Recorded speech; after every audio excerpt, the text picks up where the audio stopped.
intubations is 97. It's the first time it's been under 100, and it is the first time it's been this low since March 16th. Intubations have been a bad indicator. The number of people who once they're intubated, actually come off the intubator is very low. About 80% of the people who are intubated don't survive. So the fact that this number is down is very positive. All the numbers are where they should be, and you can look at them by region. Within a region, you can look at them by county. You see some slight variances among the counties, which we have been seeing and we've been watching. And you get a little uptick, a little downtick, but they're basically all in good shape. Number of lives lost, 11, and it's been about that level for the past week or so, and that's also good news, that you can be at a place where you lose 11 people and you say that's good news is welcome to our new reality. Our thoughts and prayers are with those 11. But relative to where we were, that's very, very good news. The rolling average, 3-day average, is 10. We did 57,000 tests yesterday. No state tests more than New York tests. I don't believe there's a country that per capita tests more than New York tests. So we get the information, and the information can then lead us, if we have a problem, we see a problem, and then we can attack the problem. 1.2% positive on the 57,000 tests yesterday. Long Island enters phase 4, which is the final phase today. We're excited about that. But as I've said every day for the past 130 days, we're making progress because we're acting smart, and we have to continue to act smart, because if we don't act smart, you'll see those numbers change quickly. Bad news is everything around us, frankly. Tale of two cities, my father's speech. We now have tale of two different kinds of states. 36 states are seeing an increase in the COVID infection rate. That is the bad news. Now, the federal government still insists on perpetuating myths, and the federal government says, well, the cases are going up because we are testing more. That makes no sense whatsoever. And the American people are smart. You know, you're not going to fool them. You're not going to con them. Hospitalizations are going up. That is the indicator. People do not go into a hospital unless they're sick. Nobody goes into a hospital for a vacation. Hospital won't keep you if you're well and you're just going there for a respite. The hospitalizations are going up because more people are getting sick, and that is undeniable. And you see it in states all across the country. You look at the numbers in Texas. They're afraid they're running out of hospital beds. Florida, you're seeing a tremendous spike. Some hospitals, they're out of ICU beds, which is a really frightening situation to be in. We've offered help to all these states, whatever they need. Florida has said that they might need some assistance from us. Whatever they need, we will provide. But you see the same story all across these states. Now, it's bad news for them. It's bad news for us as Americans. It's also bad news because it threatens our situation. We understand this because we've lived this already. We had that spike because the virus went from China to Europe, and we now understand that the planet is small, and a virus anywhere has to be considered a virus everywhere. Well, it's only in China, it's only in Italy, it's only in Spain. Yes, until it gets on a plane, and then it's in our backyard. which is exactly what happened. January, February, March, 3 million people came from Europe, and they brought the virus, and that's why New York had the spike that we had. We are expanding the list of states that are quarantined. New Jersey, Connecticut, and New York are acting in unison. We have a formula where if a state is above a certain infection rate, then it is on a quarantine list, and 3 more states are now over that threshold because the infection numbers in these states are increasing. Total is 19. The airlines have agreed to hand out forms on the flights coming into New York, where on that form it will ask you where you're coming from, where you're staying, and we need you to quarantine. New Yorkers know New York State has proven 2 things as a fact. We know what works, and we know what doesn't work, right? We have results in New York. We've lived this. We were the laboratory. And we know that smart, data-driven approach worked. We brought down the curve. New Yorkers did it. We're now in reopening, different regions in different phases. But you have numbers. You have proof. You don't have to guess. It's no longer a question of theory. I think this, I believe this, well, maybe this. Look at the results. Look at the numbers. This chart, United States is the red line. And that red line is going up. Look at the lines on the bottom. That's EU, that's Canada, that's Australia. They are all down and basically flat. So the infection is not increasing. And then compare that to New York. New York, we were higher than any of them. We had a situation that none of them had. Because that virus came from Europe and nobody told us, we had that initial spike. We had to get the spike down. Those other locations just had to make sure the infection rate didn't increase. We had an added burden. We had to first bring down the infection rate, which we did. And then we had to keep it down, which we are doing. None of those other countries started where we started. Nowhere near it. The country didn't start where we started. We were ambushed by the virus.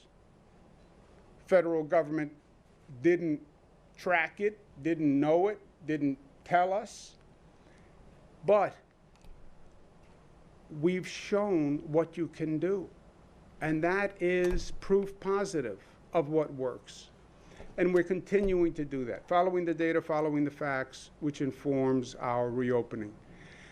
All county fairs will be canceled. We canceled the state fair, which is a really beautiful annual event. But we canceled that last week, and we're also going to be canceling county fairs. We've had a lot of consultation and done work on air filtration. There are air filtration systems that can take COVID out of the air. There then winds up a series of questions. What filters work on what HVAC systems? But the filters are rated, the HVAC systems are rated by what they call a MERV rating. So what we're saying is the best filter we would like to see installed is what's called a MERV 13. It's goes to the density of the filter and what it can actually filter out. MERV 13 the COVID virus. Some systems can't take MERV 13, so it's either 13, 12, or 11. But one of those 3 filters, and then we have ventilation protocols, and the mall reopening date is July 10th in phase 4. On schools, we are, and we have been consulting all stakeholders on guidance on how a school would reopen in September. We have 700 school districts in this state. They range from rural districts to urban districts, suburban districts. Localities are very involved in their schools and school decisions. So we have been meeting with them. Jim is on a commission that talks to the different districts and their representatives about reopening. We'll have finalized guidance pursuant to those conversations on July 13th. On July 31st, local school districts will submit their plans on how they would reopen, what their precautions will be, if they want to have a phased reopening, if they want to have a partial reopening. Those plans would come in on July 31. August 1 to 7, the state will announce a decision on whether or not those schools reopen. We want to make that decision with the best available data.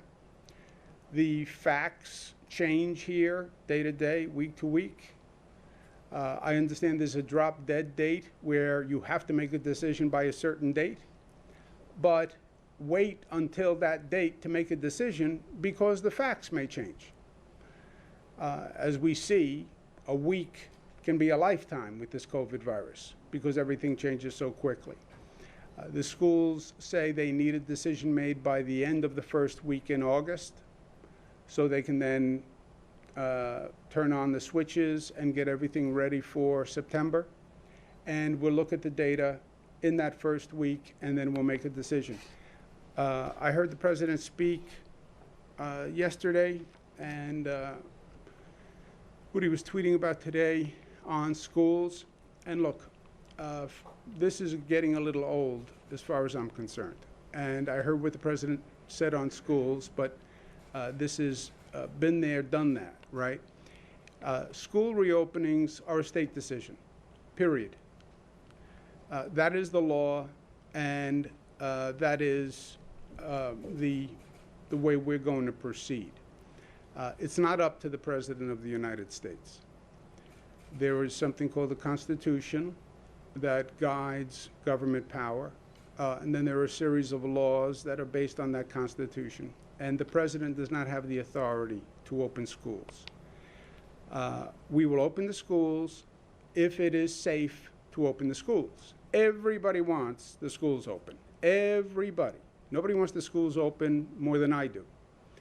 School reopening also ties to the economic reopening, right? Because you can't really reopen the economy fully if you have the schools closed. Schools are important, not just education, socialization of young people. We don't even know what this means to have kids who are out of school for this period of time. So, yes, we all want to open schools, but we want it to be safe. And the test that I bring to all of these things, day camps, overnight camps, is my child test. I am not going to ask anyone to put their child in a situation that I would not put my child. And that's how I make these decisions. If it's not safe for my child, it's not safe for your child. So we'll get the data and we'll make that decision in August. But just to be clear, the federal government has no legal authority when it comes to school openings. And this is just a redux of what the president did on the economic reopening. If you remember, he didn't want to have anything to do with the closing of the economies. He said the governors should do that. The governors will decide if an economy closes. But then the president declared, I have the authority to reopen the economies, and I'm going to order a reopening of the economies. No, not true, Mr. President. It's not what the Constitution says. I made that point, and then the president said, okay, it's not up to me, it's up to the governors. The same is true on education. He wants the schools reopened. It's not up to him. It's not up to him. It's not his legal authority. Just like it wasn't his legal authority to say he's going to decide when the economy reopens in this state. And this is a redux because he poses a false choice. And he's posed a false choice that is one of the reasons this nation is now in the situation that it's in. On the economy, he said it's a choice between the economy and public health. And he chose the economy and said to states all across this nation, reopen the economy right away. We have to get the economy running. And that's what we have to do. It was never a choice between reopen the economy or take care of public health. It was never a choice between reopen the economy or have more Americans die. That was never the choice. And the states that made that choice are the states that are now suffering. It was, of course, reopen. But reopen the economy and be smart about the way you're reopening. It wasn't binary. It wasn't just open the floodgates, everybody go out, no precautions, no data, no monitoring. And then you're shocked when you see the infection rate going through the roof. Everybody warned him. Everyone said, if you just reopen, you're going to drive that infection rate up, and then it's actually going to hurt the economy. And that is what happened. His premise is now the same thing with the schools. Open those schools, open those doors. His own CDC puts out guidance on a semi-intelligent way to reopen the schools. He then says, don't listen to the CDC. I disagree with them. Oh, really? Do you know, Mr. President, better than your health experts how to protect the health of students? Do you really want to disregard children's safety? Do you really mean that when you say that? And it's not a choice of open the schools or not open the schools. Of course, open the schools, just like everybody wanted to open the economy. But be smart about it. Look at the health guidance. Make sure children are protected. Have precautions. Do the testing. Monitor what happens. This has been the story throughout this COVID crisis. New York has proven what works. There's no theory here. There's 19 million people.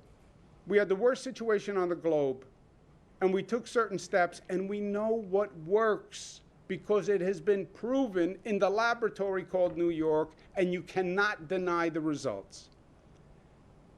Testing worked. How did we get into a situation where these other states don't have testing in place? It's been 7 months. 7 months we've been talking about this. And you have states where people are waiting online 8 hours, lines miles long to get testing. We talked about overwhelming the hospital capacity. We talked about ventilators. We talked about emergency hospital beds. We talked about that when this first started. And now you have states that are saying their ICU beds are filled. Yes. If the infection rate goes through the roof, you're going to overwhelm your hospital system. We talked about this months ago.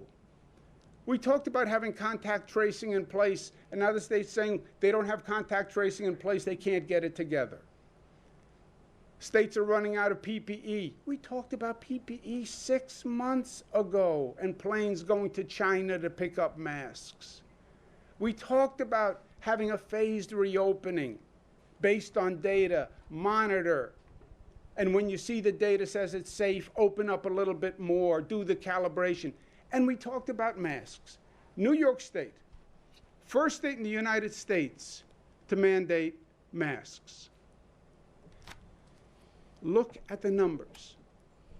The projection model that the White House uses, the Gates-funded IHME model, shows extrapolating from this now increased infection rate, an additional 15,000 Americans die by October. An additional 15,000 Americans die than they had projected Well, what changed? The spike in the infection rate changed. So when they extrapolate out, based on the infection rate increase, another 15,000 Americans die. Wear a mask. IHME says 45,000 more people will die if they don't wear masks. Think about this.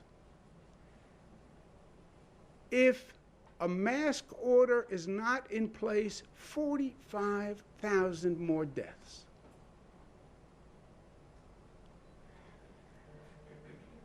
You're not going to save everyone's life. I get it. I've struggled with it for 130 days. But how can you lose a life when it was totally preventable?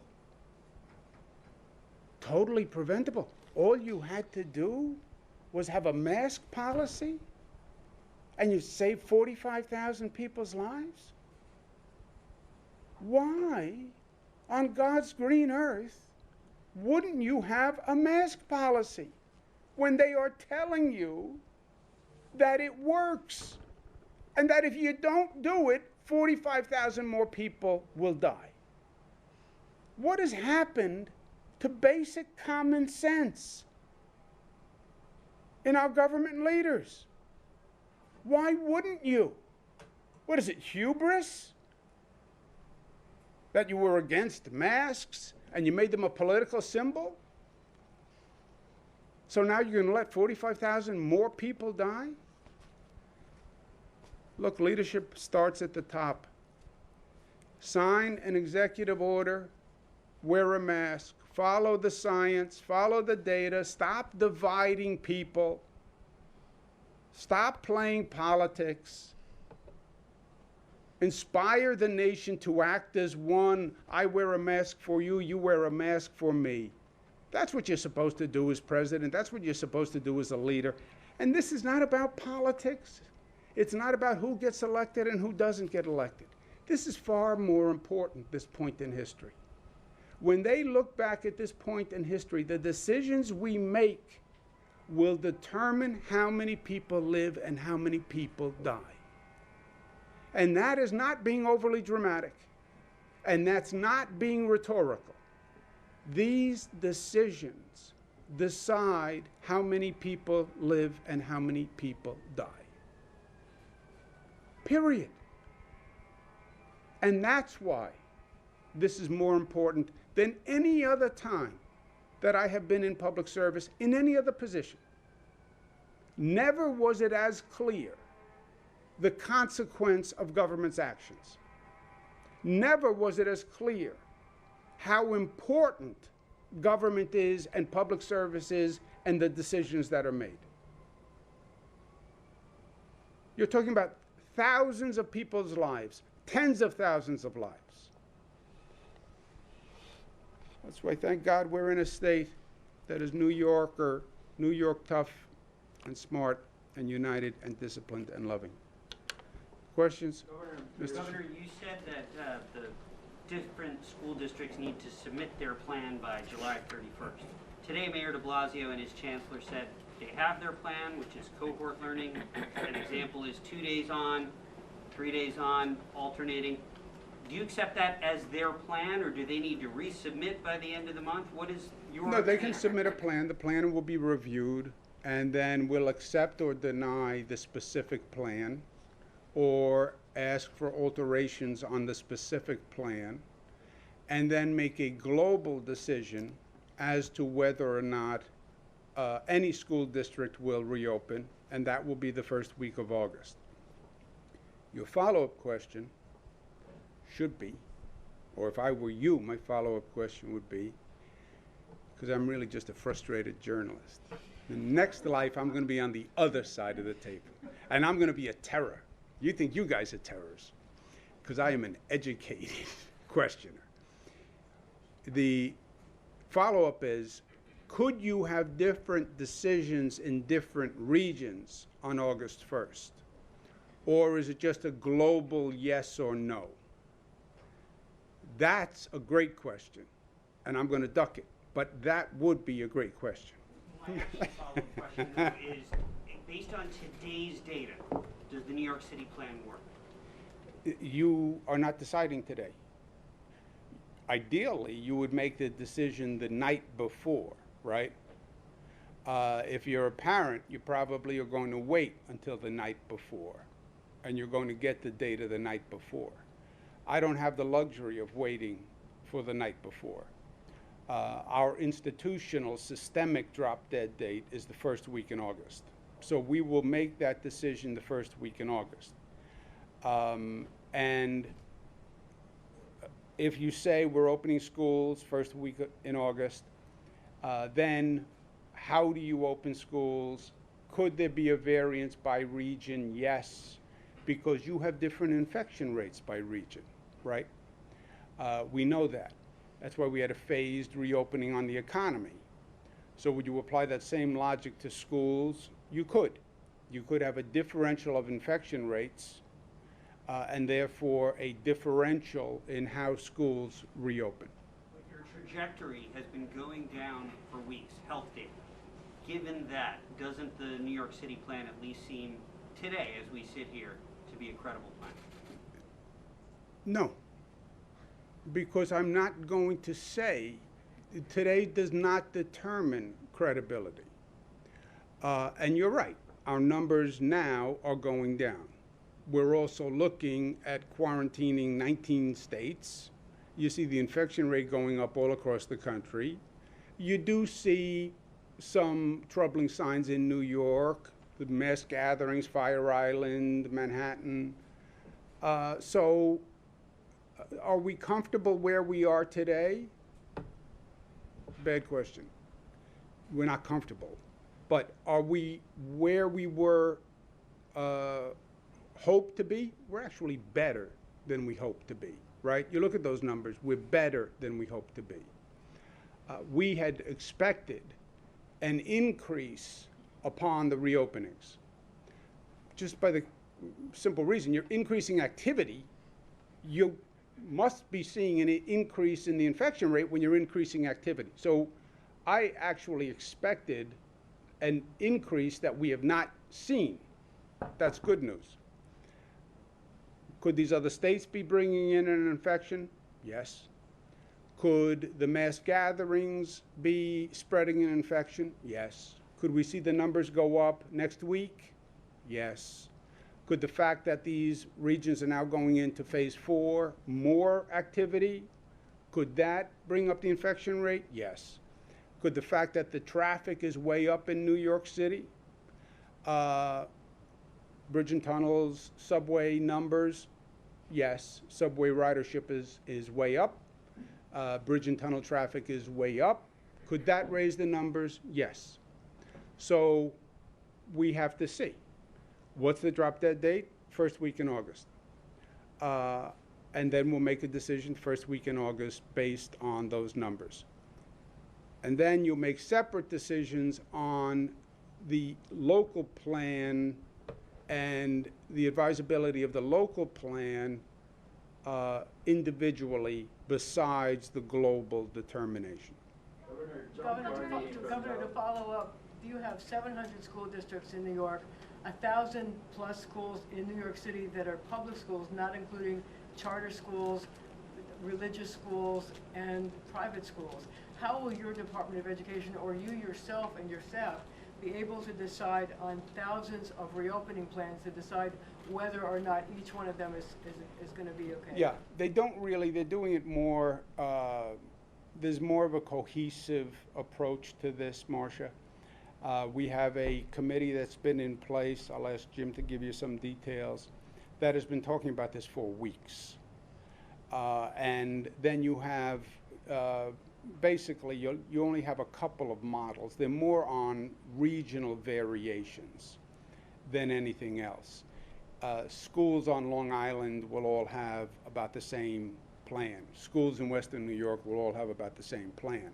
It's not an individual school plan. If there's a variation, it's a regional variation. But the complicating factor is then you do have a variance in the infection rate all across the state. You have very different situations on the infection rate. And how would that affect different schools? If I have a lower infection rate because I'm in upstate New York, is it safe for me to actually have more in-school days than a school that has a higher infection rate? Those are all good questions that we're working through now. So also, what would you say to school union leaders who are very concerned about the safety of the buildings for their teachers? They've expressed concerns and say maybe they don't want to go into schools unless they're, especially here in New York City. I'm sure you must have heard from Michael Mulgrew. He's been very vocal about it. What do you say to him? Yeah, How do you Marsha, guarantee I the say you're safety right. of the teachers? I say you're right. You're concerned. I'm just as concerned. If it's not safe for my child, it's not safe for anyone's child. If I wasn't prepared to be a school teacher in that school, I wouldn't ask anyone else to be a school teacher in that school. It's that simple. When we came to the reopening of the economy, I said, I'm not going to put someone in a dangerous situation. There's no money on the planet that can pay for a life, as far as I'm concerned. So it's a balance. And the same is with schools. So I just wonder if you've seen the president's tweet where he said that he might cut off federal aid to schools that don't. Yeah, I know, threaten me. It's not the first time. We went through this. We went through this whole threat, right? He was going to order me to reopen the economy, liberate New York, right? I'm the president. I'll tell you when the economy opens. Yeah, no. Doesn't work that way. It's not legal, it's not constitutional. And you're not going to bully New Yorkers. That's not going to happen, right? Threaten me. How many times have we been through this?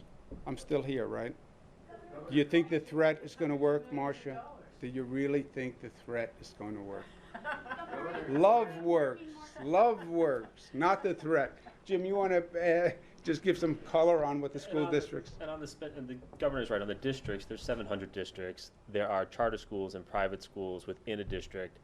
They're going to work together because many of the issues are interrelated. Transportation's often provided by the public district. We've had a governor convened a commission. Randy Weingarten from the National Teachers Union is on our commission, so we've been hearing from labor. We've been meeting with superintendents all across the state. We have the state education department commissioner on our task force and our commission.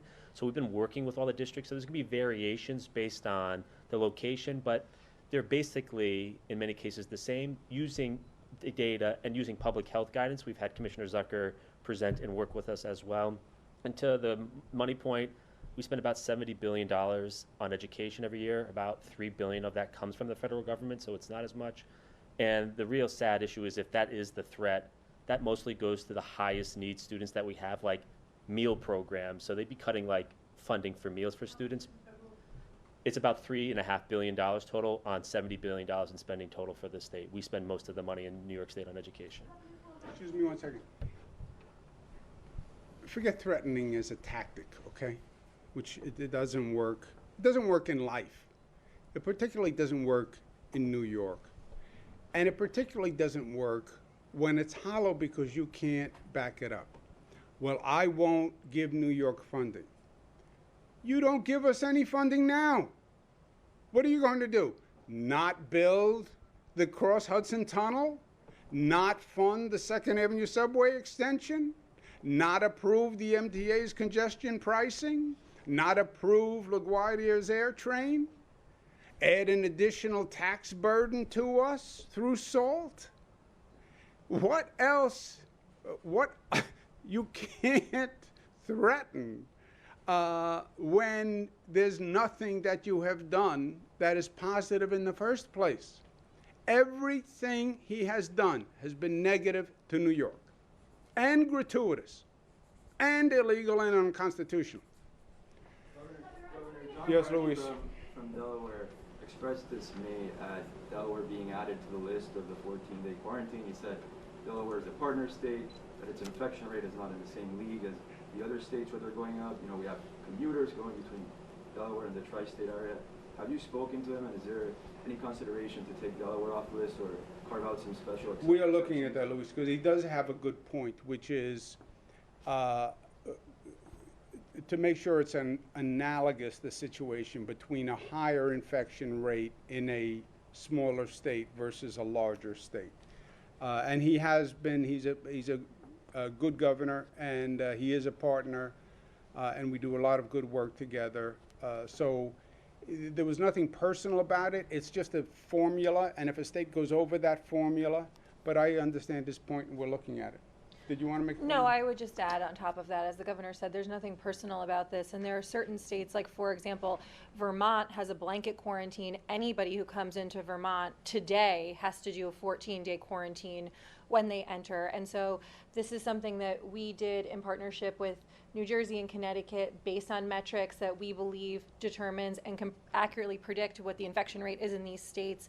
And so Delaware is a great working partner. We're on calls with them, you know, twice weekly, and we will continue to talk to them. But just remember, in context, there are a lot of states around the country that have done blanket quarantines for anybody coming in, and so there's nothing personal. Yeah, also, States like Maine and even Connecticut, actually, I believe, they are using a COVID test as a substitute to the quarantine. If you tested negative within the past 72 hours, that could be used as a substitute for, you know, having to quarantine for 14 days. Why is that not being considered in New York? because it is being considered, but it's hard to administer here. What were the numbers on how many people coming in? Do you remember? From other states daily, it's about 12,000 that are coming in from those impacted states daily. And the other issue is, because we did talk through the potential of a test, and it's something we're considering, but remember, a test is a snapshot in time, and there's a certain amount of time when you could have COVID and you could get a test and it won't come back positive.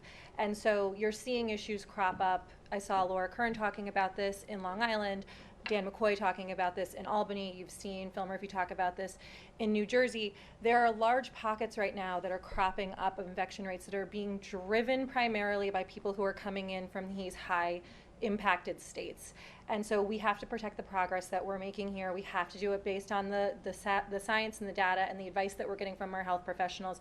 So we're continuing to evolve our approach as the information evolves, like everything with this disease. Nothing is the same as it was a week ago, but those are the considerations. And also, Louisa, whenever you come up with, you know, there are a lot of good ideas, you then have to implement it. And in New York, everything, the scale is so large, 12,000 people a day.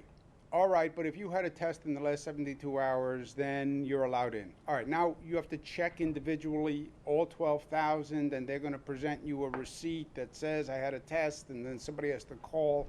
You know, it's all these cumbersome mechanisms that don't even exist, right? This is a whole new world. And who's going to do that? And do you do it as they get on the plane? Do you get it when they come off the plane? And do you back up the line? I mean, it's all so. But Melissa's point is right. You know, we have seen 12,000 people a day. We have seen what one person can do, one super spreader, right? We wrote the book, New Rochelle, one person, hundreds of people infected. That's all it takes. You see those mass gatherings, you see Fire Island or downtown Manhattan on a Thursday, Friday night, one person walking up and down that block can infect hundreds of people. And New Yorkers kill themselves to get where we are today. Kill themselves. And if we see that infection rate go back up again, I mean, who wants to go through that again?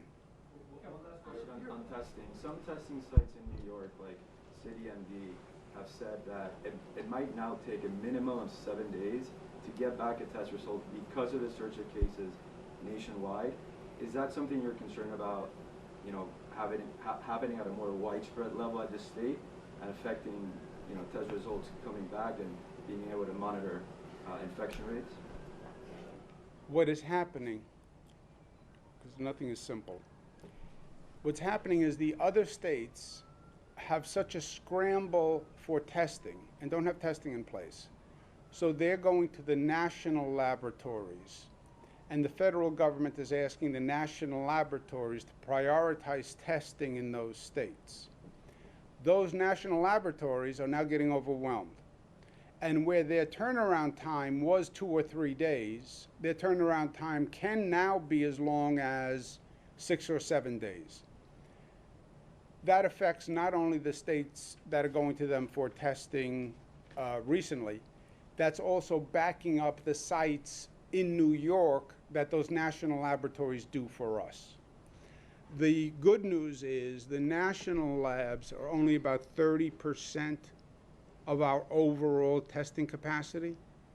About 70% are labs within the state, so it shouldn't have that dramatic effect. Regarding the uptick in violence, Jen, just to punctuate the governor's point, when we started this crisis back in March, we didn't rely on the federal government, we didn't rely on the commercial labs, so we built out our own network of 215 labs that we have across the state. And right now, we're able to turn around tests on average in 3 or fewer days. So I think that the issue here, as the governor said, is that when people are going to use LabCorp, Quest, or BioReference, they have to be prepared for that backlog. But if you do the research and you find out which of the locations that you're going to that are utilizing one of our 215 lab sites in state, you're going to get a much shorter turnaround time. But but also, look at this. My point to the president is, we didn't have to be here. We did not have to be here. We had all of these issues on the table day one. There's not anything we're talking about today or anything happening in this nation that we didn't talk about 4 months ago and 5 months ago and 6 months ago. Testing capacity.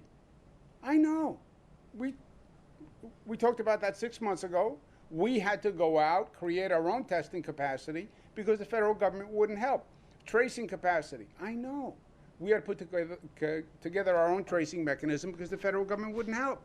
Oh, hospitals are overwhelmed. I know. We went through this 4 months ago, create Javits, create these other campuses for emergency hospital beds. Why are we here?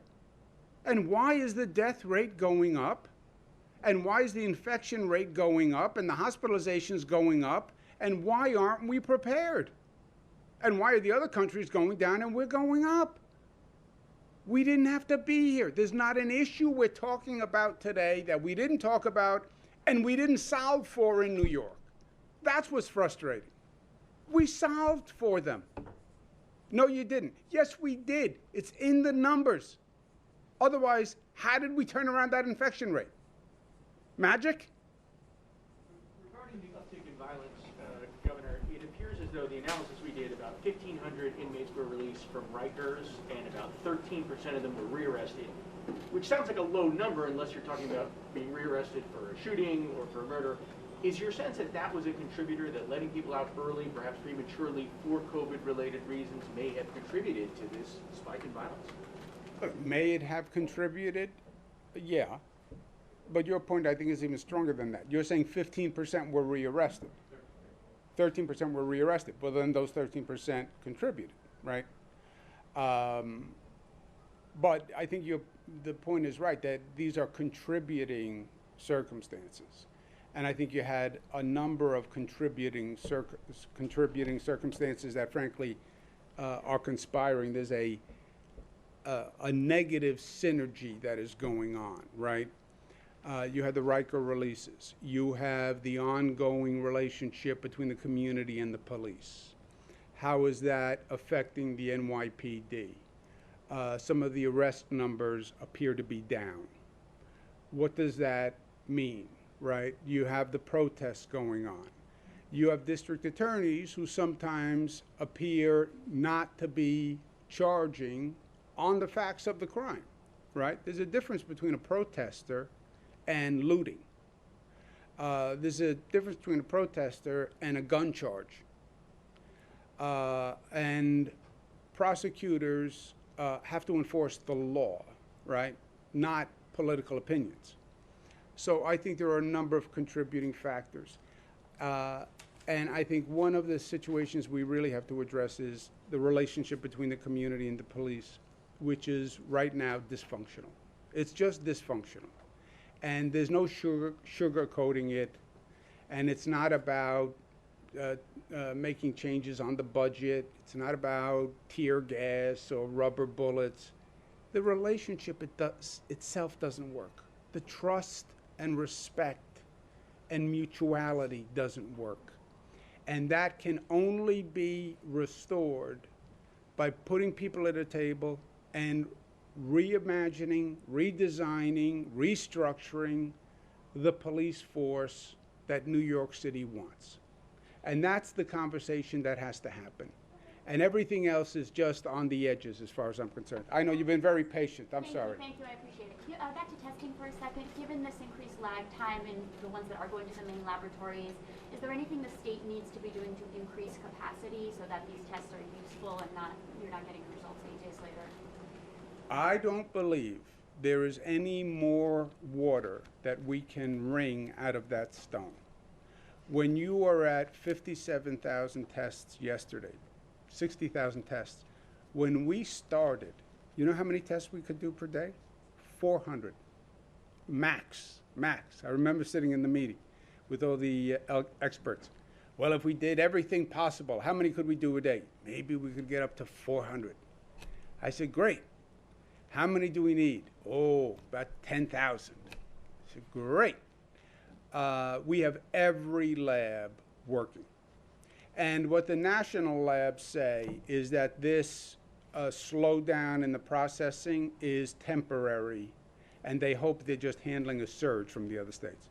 How much contact? I'm just curious, do you plan to work more collaboratively with Mayor Bill de Blasio, and do you have anything to say to parents who are exasperated when, again, they hear something from the mayor, and then they hear something that's contradictory from your office an hour later? Yeah, I don't think they heard, well, it depends on I don't know what they heard. You said the plan was not, so you couldn't evaluate it. No, I said no locality has the legal authority to determine if they open or not. That is not, we have 700 school districts. None of those 700 can say, I'm opening on August 1st. I'm opening September 4th. They do not have that legal authority. That is state law. The president doesn't have the authority to say New York City schools are open. It is a state decision. I think the mayor would say, I never said legally I can decide to open the schools. I think the mayor would say, I said I'm putting in the plan to reopen the schools. And that nuance is very important. We have asked all 700 districts, give us your plan for the new normal if we reopen in September. So every district could say to you today, we're planning on reopening, and we're doing a plan to reopen. I am planning to reopen. You might write a story. Oh, Cuomo said today he's planning to reopen. I am planning to reopen. I did say that. Are you reopening? I don't know. Well, you just said you're planning to reopen. Yeah, we're coming up with plans if we decide to reopen. I think that's the variance between what the mayor said and what I said. It did cause confusion, but technically it's correct. I'm putting in a plan to reopen. So then, can you say how much contact? I mean, you said that you've had this committee that's been meeting for weeks about reopening. Over that time, how much contact has the state had with New York City's public schools? Oh, significant. It's the biggest of the 700. I think it's the biggest single. In the country. Yeah. So then, how much of this plan that was submitted by the mayor today, I mean, how much of it is any of it a surprise to you? And what does it say about going forward, since they have at least submitted a plan already ahead of the deadlines that you've set out? All 700 plans are going to be reviewed through a number of lenses. Marcia's point was right before. The unions have very strong feelings about the safety of the teachers. The health officials have very strong feelings about the number of children, the number of cohorts in any one situation. The environmental people have questions about cleaning protocols, air filtration systems, etc. So that conversation is ongoing now. But there are many eyes and many perspectives that look at those plans. What Can about you private talk schools? about the Attorney General's? How would private schools fit into this? Would they be more like colleges that present Sure. their individual plans, or like? They would be public part schools? of this process where they would submit a plan, whether you're private or a charter school. Like I said before, in many cases, the larger public school district will work with these schools because transportation, for instance, is something that the public district provides to private schools. So you need to work those sort of issues out, right? Because the private school might be on a different schedule than the public school come to September. That's the plan. So how do you work those issues out? So there's co-location issues between charter schools and the traditional public schools. All those things have to be worked out. So the districts have to work together with each other. And what we're trying to do as a council, and what we're doing with the State Department of Health and the State Education Department is, in those cases where it's not happening, we want to make those things happen in those districts because you have to look at it in its totality. And to the governor's point with New York City, the plan was just submitted today in broad strokes. We've been talking to all of the districts, but you have to see what the details of the plan are, and you have to see maybe some of the facts on the ground change by August, which will necessitate a difference of opinion based on the health and science that we see at the time to necessitate changes among all the plans, right? So I think that's what the governor's saying. We have to see where we are in August, which may take tweaking all across the board. And would this include like a Governor, will religious you school? require like air a Catholic filtration school? systems? Let him just finish 1 second. Go ahead, Zach. Would say a religious school or a yeshiva, would they have to submit individual plans? How would they fit into We this? would want to see the individual plans, just to particularly see if they're following the guidance that the state will be putting out, especially in the safety and health protocol that will be put out by the State Department of Health, social distancing, how are we treating lab space, how are we treating cohorting of students, and all those issues that have been raised in the past, because we want to maximize the protection of our students as well as the teachers and other educators in the building. Yeah, let me just make one other point. I see you, I promise. On schools, none of us have ever been here before for the past 130 days. We're all trying to figure out the best way to do things in this very complex environment. Schools, well, people want to know if the schools were open in September. I understand that. I understand it. Parents talk to me too. We're doing everything to be ready in September. We very much want to open up schools in September. We very much want children back in school. If anybody sat here today and told you that they could reopen the school in September, that would be reckless and negligent of that person. It would be negligent. You don't know what the infection rate is. You don't know what else is going on. And you decided at a much earlier time when you actually had to decide. As I said, if you're a parent, you decide the night before. And that's what parents are going to do. They're going to turn on the news, and if they see that virus spiking, and they see the numbers going up in New York, they're going to say, I'm not sending my child. So August 1 is the deadline. We're working collaboratively with everyone. Why don't you make a decision today? Because it's not intelligent to make a decision today. That's all. There's no conspiracy. There's nothing else going on. There's no politics. Everybody wants the same thing. We're just trying to work through a difficult situation. And you're talking about the safety of children. God forbid you make that mistake, right? Can you talk about the Attorney General's Governor. probe into clashes between the police and protesters, where it stands now, and what you expect the outcome might be? I can't really. I think, do you know when Melissa? Yeah, so the Attorney General is going to be releasing a preliminary report, I expect sometime in the next 24 hours tentatively. And I think that she's doing a broad overview based on the hearings that she had conducted, what she heard directly from the protesters, the testimony that was given, and we await the report. And I believe there's going to be the preliminary report and Let's then a follow subsequent up. report. My follow-up is this: are you going to require these schools to install air filtration systems or HVAC systems to protect the students when they go back to these classrooms? That is one of the engineering things that they're looking at. When we talked about the review of the plans, that's one of the things they're looking at. Different schools have different HVAC systems. Different HVAC systems can accept different filters. The best filter to have is a MERV 13 or higher. Some can't take a MERV 13. Right now we're saying with malls it has to be a MERV 13 or MERV 12 or MERV 11. Would that work in schools? It depends. Some of the schools yes, some of the schools no. If it doesn't work in school, you prevent that school from opening. That's one of the things we're looking at. Now, there are other ways to move air.